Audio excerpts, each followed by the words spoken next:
ಕೆಸಿಎ league ಪಂದ್ಯಾವಳಿಯ ವೇಳೆ ಆಟಗಾರನಿಗೆ ಹೃದಯಾಘಾತ ಸಂಭವಿಸಿದೆ ಎನ್ನುವ ಮಾಹಿತಿ ಸಿಗ್ತಾ ಇರುವಂಥದ್ದು.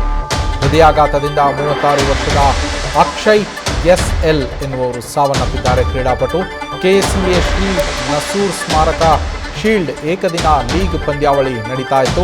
ಬೊಮ್ಮಸಂದ್ರದ ಎಸ್ಎಲ್ಎಸ್ ಕ್ರೀಡಾಂಗಣದಲ್ಲಿ ನಡೀತಾ ಇದ್ದಂತಹ ಪಂದ್ಯ ಇದು. ಬೆಂಗಳೂರಿನ ಬೊಮ್ಮಸಂದ್ರದ ಎಸ್ಎಲ್ಎಸ್ ಕ್ರೀಡಾಂಗಣದಲ್ಲಿ ನಡೀತಾ ಇದ್ದಂತಹ ಲೀಗ್ ಮ್ಯಾಚ್ನಲ್ಲಿ ಈ ದುರ್ಘಟನೆ ಸಂಭವಿಸಿದೆ. ಇದೇ ಪಂದ್ಯದಲ್ಲಿ 4 ಓವರ್ ಬೌಲಿಂಗನ್ನು ಕೂಡ ಅಕ್ಷಯ್ ಮಾಡಿದ್ರು. ಪಂದ್ಯದ ನಡುವೆ ಆರೋಗ್ಯ ಸಮಸ್ಯೆ ಅಂತ ಹೇಳಿ ಹೊರಬಂದಿದ್ರು ಅಕ್ಷಯ್. ಹೊರಬಂದು ನೀರು ಕುಡಿತಾ ಇದ್ದಂತಹ ಸಂದರ್ಭದಲ್ಲಿ ಕುಸಿದು ಬಿದ್ದು ಅಕ್ಷಯ್ ಮೃತಪಟ್ಟಿದ್ದಾರೆ. ಆಸ್ಪತ್ರೆಗೆ ಸಾಗಿಸುವ ಮಾರ್ಗ ಮಧ್ಯೆ ಅವರು ಕೊನೆಯುಸಿರನ್ನ ಎಳೆದಿದ್ದಾರೆ. ಕ್ರಿಕೆಟ್ ಆಟಗಾರ ಶಿವಮೊಗ್ಗ ಮೂಲದ 36 ವರ್ಷದ ಅಕ್ಷಯ್ ಎಸ್ಎಲ್ ಮೃತಪಟ್ಟಿರುವಂಥದ್ದು.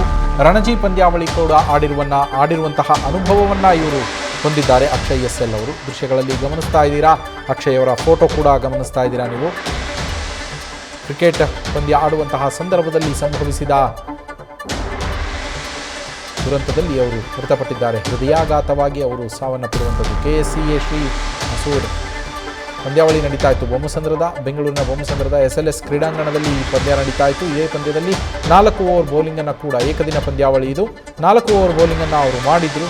ಪಂದ್ಯದ ನಡುವೆ ಅವರಿಗೆ ಆರೋಗ್ಯ ಸಮಸ್ಯೆ ಕಾಣಿಸಿಕೊಂಡಿದೆ. ಹೀಗಾಗಿ ಅವರು ಅಲ್ಲಿ ಅಂಪೈರ್ಗೆ ಕೇಳಿ ಹೊರಗಡೆ ಬಂದಿದ್ದಾರೆ. ಹೊರಗಡೆ ಬಂದು ಅಂದರೆ ಗ್ರೌಂಡ್ನಿಂದ ಹೊರಗಡೆ ಬಂದು ಡಗೌಟಲ್ಲಿ ನೀರನ್ನು ಕುಡಿತಾ ಇದ್ದಂತಹ ಸಂದರ್ಭದಲ್ಲಿ ಅವರಿಗೆ ಕುಸಿದು ಬಿದ್ದಿದ್ದಾರೆ. ಅವರನ್ನು ಇಮಿಡಿಯೇಟಾಗಿ ಆಸ್ಪತ್ರೆಗೆ ಸಾಗಿಸುವ ಕೆಲಸವನ್ನು ಕೂಡ ಮಾಡಿದ್ದಾರೆ. ಆದರೆ ಮಾರ್ಗ ಮಧ್ಯೆ ಶಿವಮೊಗ್ಗ ಮೂಲದ 36 ವರ್ಷದ ಅಕ್ಷಯ್ ಮೃತಪಟ್ಟಿದ್ದಾರೆ.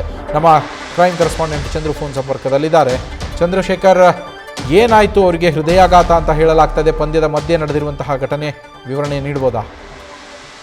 ಖಂಡಿತವಾಗಿಯೂ ನವೀನ್, ಏನು ಈ ಒಂದು ಪ್ರಕರಣಕ್ಕೆ ಸಂಬಂಧಪಟ್ಟಂತೆ ಮೊದಲಿಗೆ ಇವರೇನು ಒಂದು ನಸೂರ್ ಸ್ಮಾರಕ ಶೀಲ್ಡ್ ಅನ್ನುವಂತಹ ಏಕದಿನ ಪಂದ್ಯಾವಳಿ ಲೀಗ್ ನಲ್ಲಿ ಭಾಗಿಯಾದಂತಹ ಸಂದರ್ಭದಲ್ಲಿ ಏನು ಈ ಒಂದು ಈ ಹಿಂದೆ ಕೂಡ ಸಾಕಷ್ಟು ಕ್ರಿಕೆಟ್ ಪ್ಲೇಯರ್ ಆಗಿ ಕ್ರಿಕೆಟ್ ಅನ್ನ ಆಡ್ಕೊಂಡೇ ಬಂದಿರ್ತಾರೆ. ಸೊ ಏನೋ 35 ವರ್ಷ ಆದ್ರೂ ಕೂಡ ಯಾವುದೇ ರೀತಿಯಾಗಿ ಬ್ರೇಕ್ ತಗೊಂಡಿರೋದಿಲ್ಲ.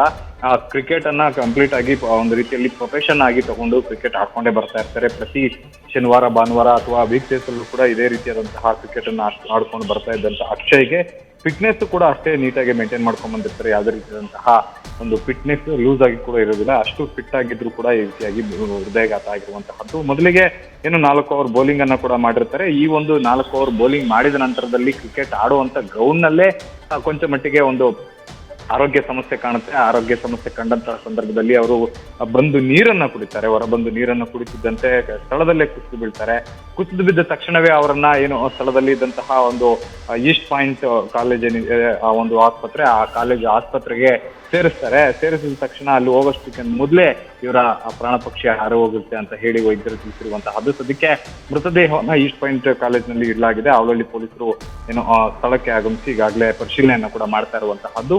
ಮೃತದೇಹ PM ಆದ ನಂತರ ಕಂಪ್ಲೀಟ್ ಆಗಿ ಯಾವ ರೀತಿಯಾಗಿ ಈ ಒಂದು ಘಟನೆ ಆಗಿದೆ, ಆರೋಗ್ಯ ಸಮಸ್ಯೆ ಈ ಹಿಂದೆ ಇಷ್ಟ ಅಥವಾ ಅವರಿಗೆ ಕುಟುಂಬಸ್ಥರಿಗೆ ಏನಾದರೂ ಈ ವಿಚಾರ ತಿಳಿಸಿದ್ರಾ ಅನ್ನುವಂತ ಎಲ್ಲ ವಿಚಾರ ಕೂಡ ಬಯಲಾಗಲಿದೆ. ನವೀನ್. ಚಂದ್ರಶೇಖರ್, ಅಕ್ಷಯ್ ಅವರು ಶಿವಮೊಗ್ಗ ಮೂಲದವರು ಅಂತ ಹೇಳಲಾಗ್ತದೆ. ಅವರ ಹಿನ್ನೆಲೆಯ ಬಗ್ಗೆ ಯಾರು, ಏನು, ಎತ್ತ ಏನಾರ ಮಾಹಿತಿ ಸಿಕ್ಕಿದೆಯಾ? ಯಾಕಂದ್ರೆ ಇವರಿಗೆ ರಣಜಿ ಆಡಿದ ಅನುಭವವೂ ಕೂಡ ಇದೆ ಅಂತ ಹೇಳಲಾಗ್ತಾ ಇದೆ. ಖಂಡಿತವಾಗಿಯೂ ನವೀನ್, ಏನು ಸದ್ಯ ಈಗ ಘಟನೆ ಆದ ನಂತರ ಈಗ ಏನೋ ಈಸ್ಟ್ ಪಾಯಿಂಟ್ ಕಾಲೇಜ್ಗೆ ಅವರ ಮೃತದೇಹವನ್ನು ತೆಗೆದುಕೊಂಡು ಬಂದಿರುವಂತಹದ್ದು. ಪೊಲೀಸರು ಅವರ ಹಿನ್ನೆಲೆಯನ್ನು ಕೂಡ ಕಲೆ ಹಾಕ್ತಾ ಇದ್ದಾರೆ.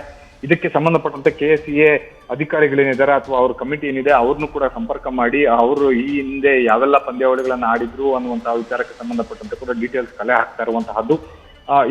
ಈ ಎಲ್ಲಾ ಮಾಹಿತಿಗಳನ್ನ ತಿಳ್ಕೊಂಡು ಅದಾದ ನಂತರ ಶಿವಮೊಗ್ಗ ಮೂಲದವರು ಅಂತ ಹೇಳಲಾಗ್ತಾ ಇರೋದ್ರಿಂದ ಅಲ್ಲಿನ ಪೋಷಕರು ಅಥವಾ ಇಲ್ಲಿ ಏನಾದ್ರು ಬೆಂಗಳೂರಲ್ಲಿ ಸೆಟ್ಲ್ ಆಗಿದ್ರೆ ಈ ಎಲ್ಲಾ ವಿಚಾರಕ್ಕೆ ಸಂಬಂಧಪಟ್ಟಂತೆ ತನಿಖೆ ಮುಂದುವರೆದಿರುವಂತಹದ್ದು. ಏನು ಮಾಹಿತಿ ಸದ್ಯಕ್ಕೆ ಯಾವುದೇ ರೀತಿಯಾದಂತಹ ಅವರು ಹಿನ್ನೆಲೆ ಅವ್ರ ಸಂಬಂಧಿಕರು ಯಾರು ಅನ್ನುವಂತಹದನ್ನ ಪೊಲೀಸರು ತನಿಖೆ ಮಾಡ್ತಾ ಇರುವಂತಹದ್ದು. ನದಿ. Thank you Chandrashekhar. News first ನಿರ್ಭೀತಿಯಿಂದ ನಿಮ್ಮ ಪರವಾಗಿ.